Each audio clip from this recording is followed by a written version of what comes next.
Human rights commission acting chairperson విజయభారతిని కలిసి ఆంధ్రప్రదేశ్లో ప్రభుత్వం వైఎస్ఆర్సీపీ సోషల్ మీడియా కార్యకర్తలపై చేస్తున్న అక్రమ అరెస్టులు కేసులపై మెమరాండం సమర్పించిన వైఎస్ఆర్సీపీ ఎంపీ రాజ్యసభ సభ్యులు మేడ రఘునాథరెడ్డి, వైవి సుబ్బారెడ్డి, పిల్లి సుభాష్ చంద్రబోస్, గొల్ల బాబురావు రాష్ట్రంలో ఉన్న అరాచక స్థితిపై పూర్తిగా వివరించి ఆందోళన వ్యక్తం చేయడం జరిగింది.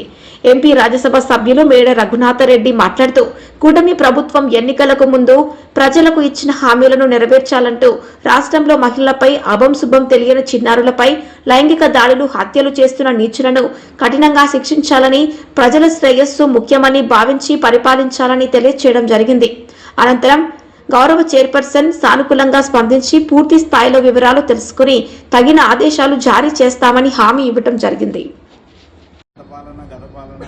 గత జరిగిన తప్పులను చూపిస్తున్నారే తప్ప వారు సరైన పద్ధతిలో పరిపాలన చేయలేక, ఏ డెవలప్మెంట్ చేయలేక, వాళ్ళు సంక్షేమ పథకాలు అమలు పరచలేక, జగన్ రెడ్డి గారు గొప్పగా 2,70,000 కోర్స్ 5 yearsలో పెట్టి సంక్షేమ పథకాలు అమలు పార్టీ ఎమ్మెల్యేగా ఉండేవారు.